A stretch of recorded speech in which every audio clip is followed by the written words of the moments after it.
तो कैसे हो। उम्मीद करता हूँ अच्छे स्वस्थ होंगे आप। अर्थात आप सभी का कटारिया साइंस जोन में हार्दिक स्वागत है। दोस्तों आज हम सेंट्रियोल के बारे में अध्ययन करेंगे। किसके बारे में? सेंट्रियोल।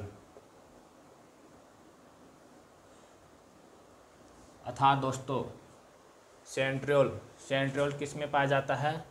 प्राणी कोशिकाओं में। किस में पाया जाता है? विशेषता प्राणियों कोशिकाओं में पाया जाता है। अर्थात इसके साथ ही निम्न वर्ग के कुछ पादप कोशिकाओं में भी क्या होता है? प्रेजेंट होता है। निम्न श्रेणी के जो पादप होते हैं दोस्तों, निम्न कोटि के जो पादप होते हैं उनमें भी प्रेजेंट होता है। जैसे एग्जाम्पल कवक, शैवाल, मांस, इनमें भी क्या होता है दोस्तों? प्रेजेंट होता है। अर्थात हम लिख सकते हैं दोस्तों क्या? सेंट्रियोल सभी प्राणी कोशिकाओं में, सेंट्रियोल सभी प्राणियों कोशिकाओं में या जंतु कोशिकाओं में, सभी प्राणियों कोशिकाओं में व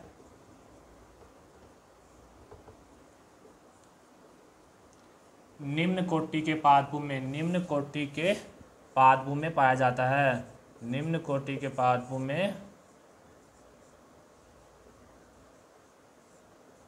पाया जाता है। ठीक है दोस्तों, किस में पाया जाता है? सभी प्राणी कोशिकाओं में व निम्न कोटि के पादपों में पाया जाता है। जैसे निम्न कोटि के पादप कौन से हो गए दोस्तों? कवक, कवक को क्या बोलते हैं दोस्तों? फंजाई। कवक, शैवाल, एल्गी और मांस में प्रेजेंट होता है। अर्थात बात आती है दोस्तों कहाँ प्रेजेंट होते हैं? सेंट्रियोल कहाँ पाए जाते हैं? कोशिका द्रव्य में। कोशिका द्रव्य में केंद्र के समीप प्रेजेंट होते हैं। कहाँ होते हैं दोस्तों? कोशिका द्रव्य में।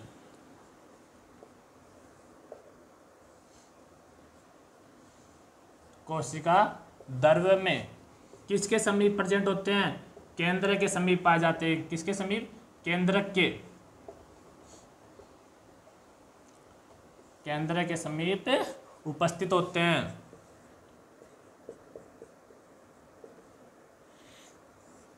केंद्र के समीप उपस्थित होते हैं। ठीक है दोस्तों, कहाँ पाए जाते हैं? कोशिका द्रव्य में प्रेजेंट होते हैं। और किसके समीप पाए जाते हैं दोस्तों? केंद्र के समीप उपस्थित होते हैं। अर्थात हम बात करें सेंट्रियोल की खोज किसने की दोस्तों?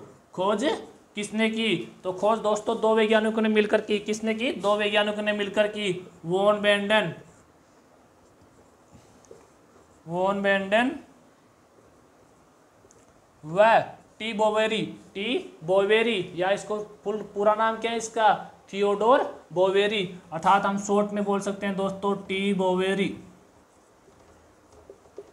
किसने की? टी बोवेरी ने की। कब की दोस्तों? 1880 में। कब की? 1880 में।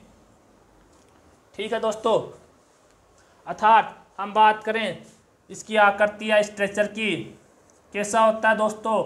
सेंट्रियोल कैसा होता है? ये सिलेंडर के आकार का होता है। गोल व सिलेंडर के आकार का होता है।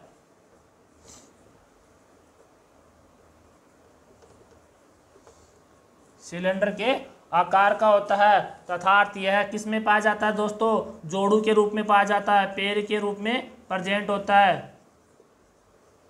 गोल व सिलेंडर के आकार का होता है। अर्थात यह जोड़ू के रूप में प्रेजेंट होता है। और इस सम्मिलित रूप को, इस जोड़े को क्या कह देते हैं दोस्तों?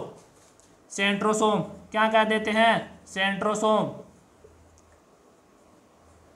या दोस्तों क्या बोल देते हैं? डिप्लोसोम भी बोल देते हैं। क्योंकि किस में प्रेजेंट होते हैं? पैर में प्रेजेंट होते हैं। पैर में प्रेजेंट होते हैं तो क्या बोल देते हैं दोस्तों? डिप्लोसोम भी कहते हैं। अर्थात ये जोड़े एक दूसरे से क्या होते हैं दोस्तों? 90 डिग्री के कोण पे प्रेजेंट होते हैं। अर्थात ये जोड़े एक दूसरे मिलके क्या बनाते हैं? 90 डिग्री का कोण बनाते हैं। अर्थात बात आ गई दोस्तों सेंट्रोसोम। सेंट्रोसोम क्या है दोस्तों?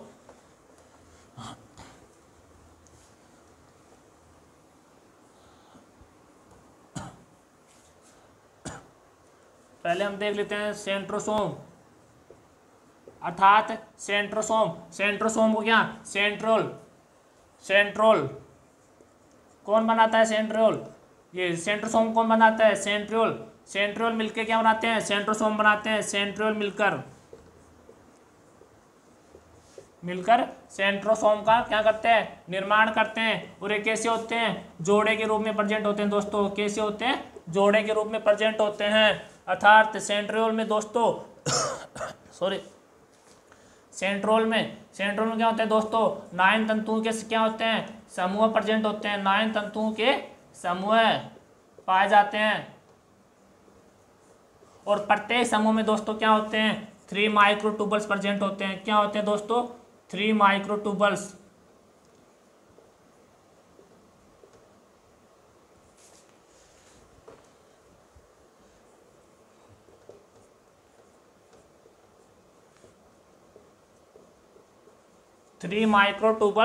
प्रेजेंट होते हैं। अर्थात प्रत्येक समूह में प्रत्येक 9 तंतु पाए जाते हैं दोस्तों। और प्रत्येक समूह में क्या होते हैं? 3 माइक्रोट्यूबल्स प्रेजेंट होते हैं। और 3 माइक्रोट्यूबल्स प्रेजेंट होते हैं, इसलिए इनको क्या कह देते हैं दोस्तों? त्रिक तंतु भी बोल देते हैं। क्या बोल देते हैं? त्रिक तंतु भी कह देते हैं दोस्तों। अर्थात सेंट्रोसोम की खोज किसने की दोस्तों? हम आते हैं सेंट्रोसोम की खोज किसने की? सेंट्रोसोम की खोज भी दोस्तों 2 वैज्ञानिकों ने मिलकर की। किसने की? 2 वैज्ञानिकों ने मिलकर की। एक है दोस्तों फ्लेमिंग,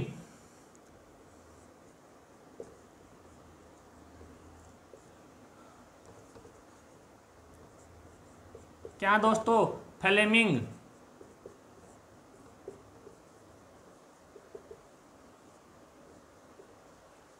वह दूसरा वैज्ञानिक कौन सा है दोस्तों? फ्लेमिंग और वॉन मेंडेन।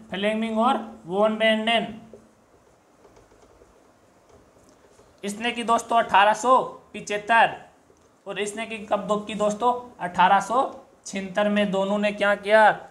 सेंट्रोसोम की खोज की। किसने की? फ्लेमिंग और वॉन मेंडेन ने 1875-1876 में सेंट्रोसोम की खोज की। अर्थात दोस्तों सेंट्रोसोम नाम किसने दिया?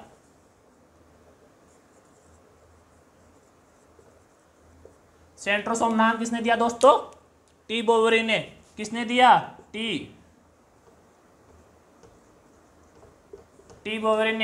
बोवेरी या थियोडोर बोवेरी ने दिया। कब दिया दोस्तों? 1888 में। कब दिया? 1888 में। अर्थात दोस्तों हम सेंट्रियोल की संरचना देखें तो कैसी होगी? बैलगाड़ी के पहिए के समान। कैसी होती है दोस्तों? बैलगाड़ी के पहिए के समान। अर्थात हम क्या बोल सकते हैं?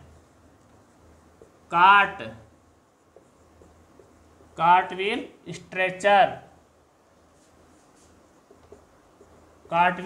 स्ट्रक्चर भी कह सकते हैं। अर्थात बैलगाड़ी के पहिए नुमा संरचना होती है। किसकी? सेंट्रियोल की संरचना। बैलगाड़ी के पहिए जैसी। कैसी होती है दोस्तों? बैलगाड़ी के पहिए जैसी। हम जैसे देखो बनाते हैं, इसकी संरचना कुछ यूँ होती है। कितने तंतु होते हैं दोस्तों? 9 तंतु होते हैं। 3, 4, 5, 6, 7, 8, 9 ऐसे बना देता हूँ। ये कितने हो गए? 9 तंतु बन गए दोस्तों। इनको क्या बोलते हैं दोस्तों? Central hub. क्या बोलते हैं दोस्तों? सेंट्रल हब या केंद्रीय छड़।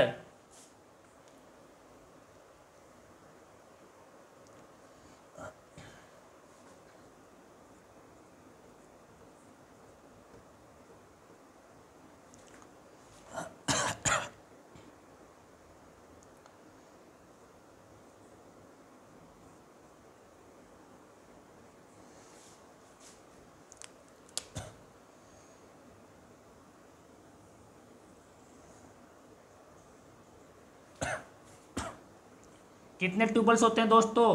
ये कितने हो गए? 9 तंतु हो गए। कितने समूह बताया था मैंने? 9 तंतुओं के समूह प्रेजेंट होते हैं। कहाँ पे होते हैं? सेंट्रल हब से जुड़े होते हैं। इन पे क्या होता है दोस्तों, 3 माइक्रोट्यूबल्स के समूह पाए जाते हैं। 3 माइक्रोट्यूबल्स किसके समूह पाए जाते हैं, 3 माइक्रोट्यूबल्स के समूह पाए जाते हैं। 1 2 3 4 5 6 7 8 9, 3 माइक्रोट्यूबल्स के क्या होते हैं, समूह प्रेजेंट होते हैं।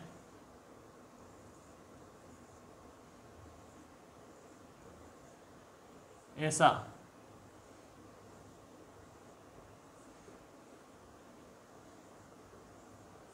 अर्थात इनको नाम दे दिया गया है ए माइक्रोट्यूबल्स, बी माइक्रोट्यूबल्स और सी माइक्रोट्यूबल्स। अर्थात ये माइक्रोट्यूबल्स दोस्तों, प्रत्येक माइक्रोट्यूबल्स पहले वाले स्पोक से जुड़ा होता है। कैसे होता है, पहले वाले स्पोक से कनेक्ट होता है दोस्तों। ऐसा ये क्या हो गया, ए प्रकार का ना, पहला वाला स्कोप से क्या होता है, कनेक्ट होता है। ऐसे दोस्तों ऐसी संरचना होती है। ये किसकी संरचना हो गई दोस्तों, किसकी हो गई, सेंट्रियोल की। किसकी संरचना हो गई, सेंट्रियोल की। और इसके बीच में क्या होता है दोस्तों, क्रिस्टलीय पदार्थ भरा होता है। क्या होता है, क्रिस्टलीय पदार्थ प्रेजेंट होता है।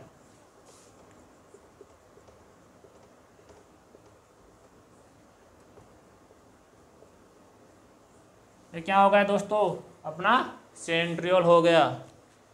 छोटा सा टॉपिक है सेंट्रियोल। अब देखते हैं दोस्तों इसके कार्य।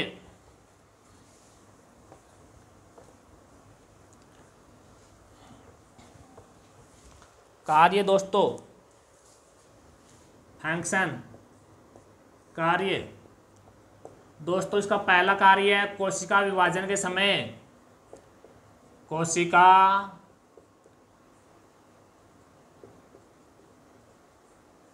विभाजन के समय तर्कुतंतु या स्पिंडल फाइबर, तर्कुतंतु या इनको क्या बोलते हैं दोस्तों इंग्लिश में, स्पिंडल फाइबर्स का निर्माण करता है। दूसरा कार्य, मुख्य कार्य दोस्तों, मोस्ट इंपोर्टेंट, इसका दूसरा कार्य क्या है, ये शुक्राणु जनन के समय, स्पर्मजेनोसिस के समय, शुक्राणु जनन के समय क्या करता है, शुक्राणु में क्या करता है दोस्तों, टेल का फॉर्मेशन करता है या पूंछ का, शुक्राणु की पूंछ का निर्माण करता है। अर्थात हम बोल सकते हैं, क्या कह सकते हैं, शुक्राणु में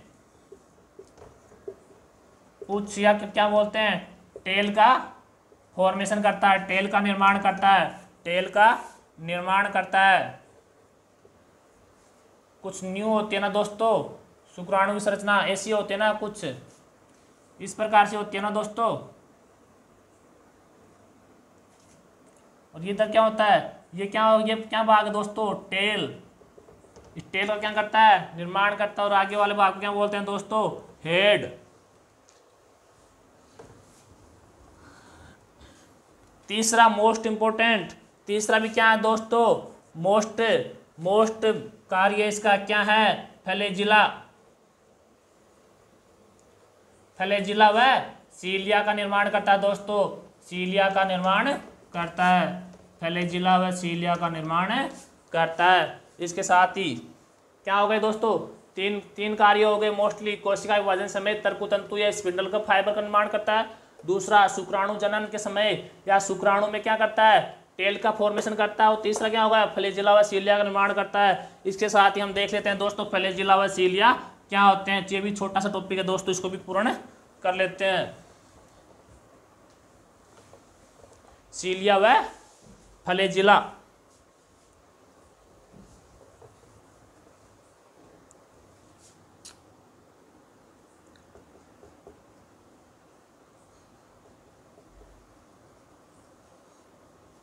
फ्लैजिला इसको क्या बोलते हैं दोस्तों, पक्षमाभ। क्या बोलते हैं हिंदी में, पक्षमाभ। और इसको क्या बोलते हैं दोस्तों, फ्लैजिला को कसाब। क्या बोलते हैं, कसाब। दोस्तों 2 एग्जाम्पल बताता हूं मैं। ये क्या है, एक अपना पैरामीशियम, और ये क्या है, यूग्लिना। पैरामीशियम पे कुछ सतह पर ऐसे रोम पाए जाते हैं दोस्तों, आपने देखा है तो। कैसे रोम पाए जाते हैं पैरामीशियम पर, ऐसे रोम पाए जाते हैं। और ये क्या है दोस्तों, यूग्लिना। यूग्लिना पर क्या होते हैं, ऐसा कुछ ऐसी छड़नुमा संरचना पाई जाती है। ये क्या है दोस्तों, ये क्या है, इनको क्या कहते हैं, सीलिया व फ्लैजिला।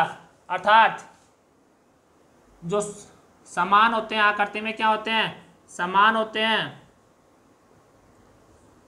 ये क्या होता है, कुछ थोड़ा सा क्या होता है, बड़ा होता है दोस्तों। इसको इसका क्या एग्जाम्पल लिख लीजिए अपना, सीलिया का लिख लीजिए। और इसको यूग्लिना को किसका लिख लीजिए, फ्लैजिला का। किसका लिख लीजिए दोस्तों, फ्लैजिला का। अर्थात हम कह सकते हैं कोशिकाओं की सतह पर, कोशिकाओं की सतह पर प्रेजेंट है दोस्तों।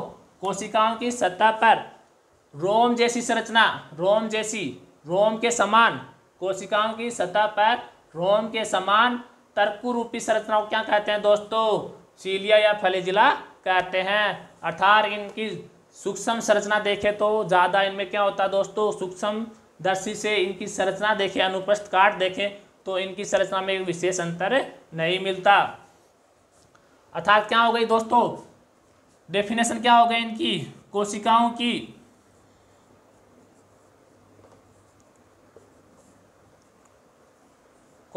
की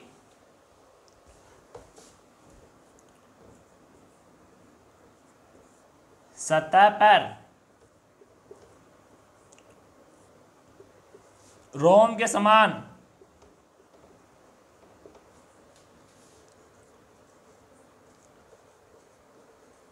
तर्क रूपी संरचना को क्या कहते हैं दोस्तों, क्या कहते हैं, सीलिया और फ्लैजिला कहते हैं। अर्थात यह आकार की व क्रियात्मक रूप से क्या होते हैं दोस्तों, समान होते हैं। किसमें सहायक होते हैं, सीलिया व फ्लैजिला विशेष किसमें होते हैं, प्रचलन में। किसमें सहायक होते हैं दोस्तों, प्रचलन में, मोमेंट में।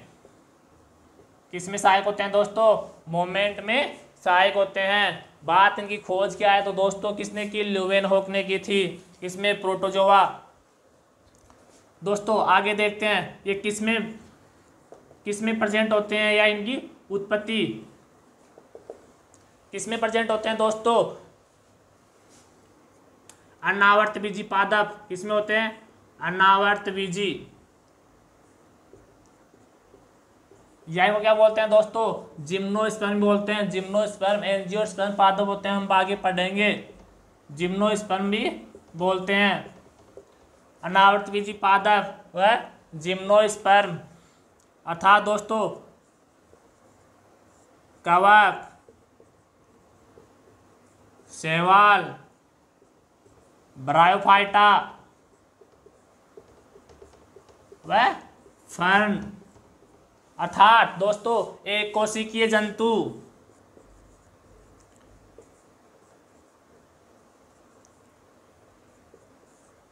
एक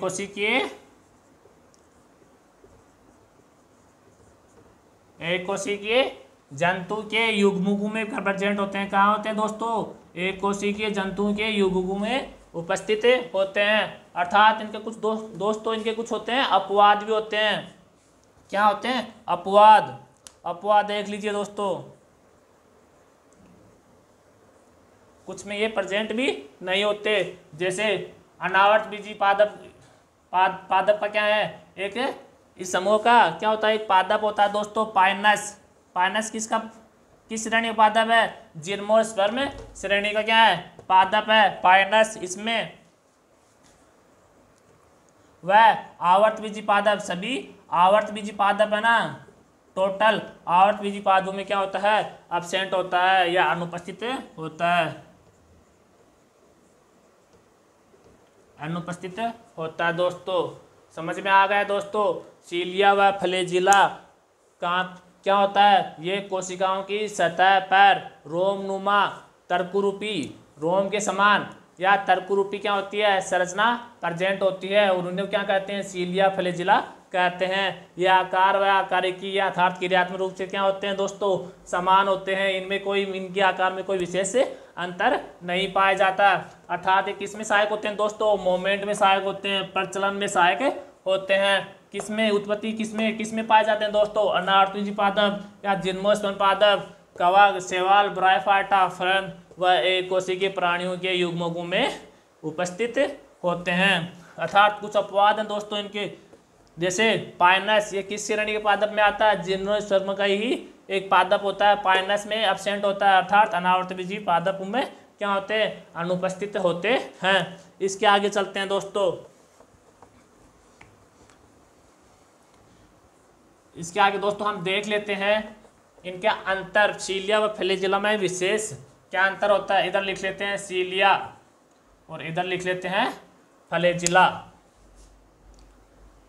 अंतर देख लेते हैं दोस्तों। अब इनके साथ में एग्जाम्पल भी देख लेते हैं दोस्तों। सीलिया मैंने बताया था, क्या बताया था दोस्तों, एग्जाम्पल पैरामीशियम और इधर यूग्लिना।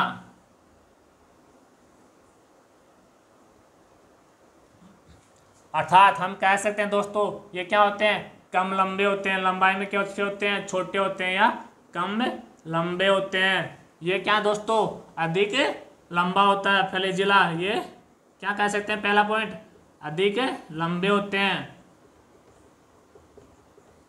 दूसरा पॉइंट दोस्तों, ये संख्या में क्या है दोस्तों, अधिक है। अर्थात हम लिख सकते हैं ये संख्या में क्या होते हैं, सीलिया संख्या में अधिक होते हैं।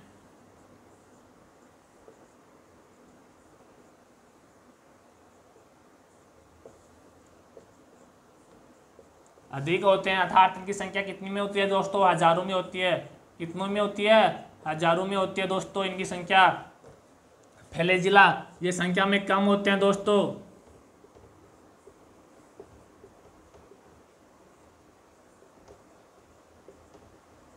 अर्थात इनकी संख्या दोस्तों 1 से 4 कितनी होती है, 1 to 4 तक प्रेजेंट होते हैं। अर्थात दोस्तों इनमें कौन सी गति पाई जाती है, कैसी गति पाई जाती है, पेंडुलम के समान या मेटाक्रोनस। कैसी गति पाई जाती है, पेंडुलम के समान या मेटाक्रोनस।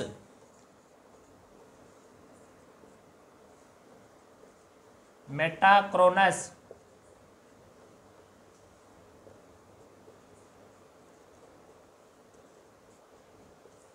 प्रकार की गति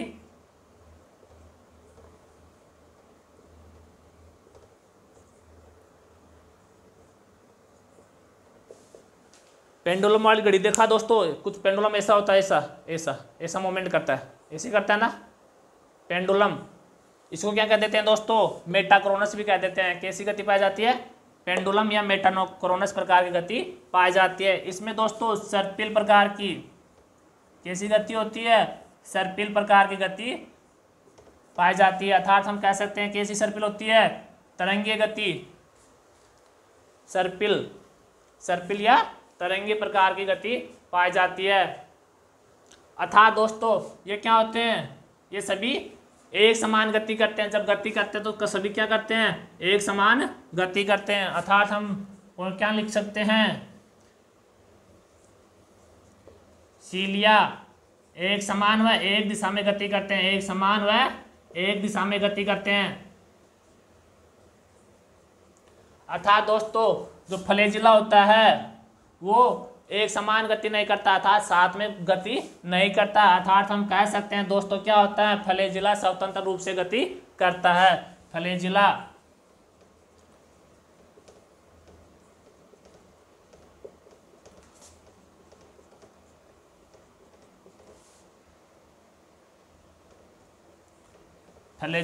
स्वतंत्र रूप से गति करता है। ओके दोस्तों, ये हो गए, इनमें क्या हो गए, मुख्यतः अंतर हो गए। क्या हो गया, सीलिया क्या होते हैं, कम लंबे होते हैं, फ्लैजिला अधिक लंबे होते हैं, ये संख्या में अधिक होते हैं, ये संख्या में कम होते हैं। ये पेंडुलम या मेटाक्रोनस प्रकार की गति को दर्शाते हैं, ये सर्पिल गति को दर्शाते हैं। अर्थात सीलिया एक समान व एक दिशा में क्या करते हैं, गति करते हैं, जबकि फ्लैजिला स्वतंत्र रूप से गति करता है दोस्तों। इसकी संरचना देख लेते हैं दोस्तों। मैंने पिछले टॉपिक में बताया था सेंट्रियोल, और सेंट्रियोल में बताया था फ्लैजिला व सीलिया का निर्माण किससे होता है, सेंट्रियोल से होता है। किससे होता है दोस्तों, सेंट्रियोल से होता है। और सेंट्रियोल की हमने संरचना देखी थी, तो कैसी संरचना थी दोस्तों, 9 तंतु से बनी होती है। किससे बनी होती है, 9 तंतु से बनी होती है, अर्थात प्रत्येक तंतु से क्या होते हैं, 3 माइक्रोट्यूबल्स लगे होते हैं। और पहला माइक्रोट्यूबल्स किससे होता है, लास्ट वाले माइक्रोट्यूबल से कनेक्ट होता है, जिसे क्या बोलते हैं दोस्तों, त्रिक तंतु भी कहते हैं। ऐसी संरचना, सेम संरचना वैसी सेंट्रियोल की जैसी संरचना होती है, वैसी इनकी क्या होती है, इनकी सीलिया और फ्लैजिला की क्या होती है, संरचना होती है दोस्तों। ये क्या होते हैं दोस्तों,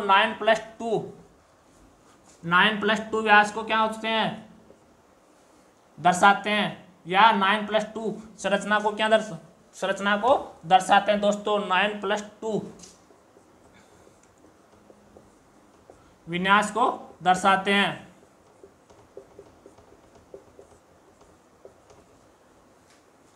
अर्थात दोस्तों ये 2 तंतु कहाँ आएंगे, मिडल में आएंगे। कहाँ आएंगे दोस्तों, मिडल में। और ऐसी संरचना हो गई दोस्तों, कैसी हो गई, फिर से ऐसी संरचना हो गई जैसे हमने सेंट्रियोल में देखे थे। ऐसे लिख देता हूँ, ये क्या हो गए, 2 तंतु हो गए। ये 2 तंतु कहाँ गए, ये यहाँ आ गए।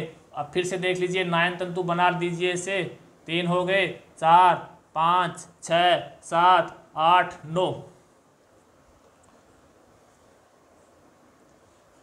ये क्या हो गए दोस्तों, 9 तंतु हो गए।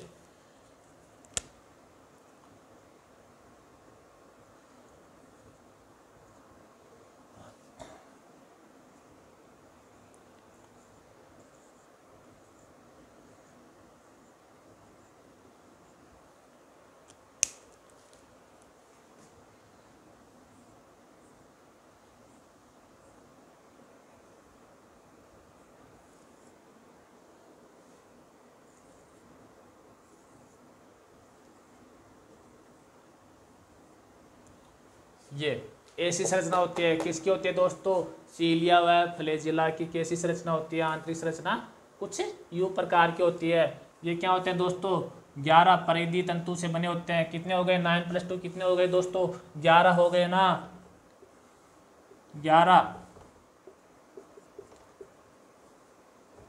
11 परिधीय तंतु से बने होते हैं।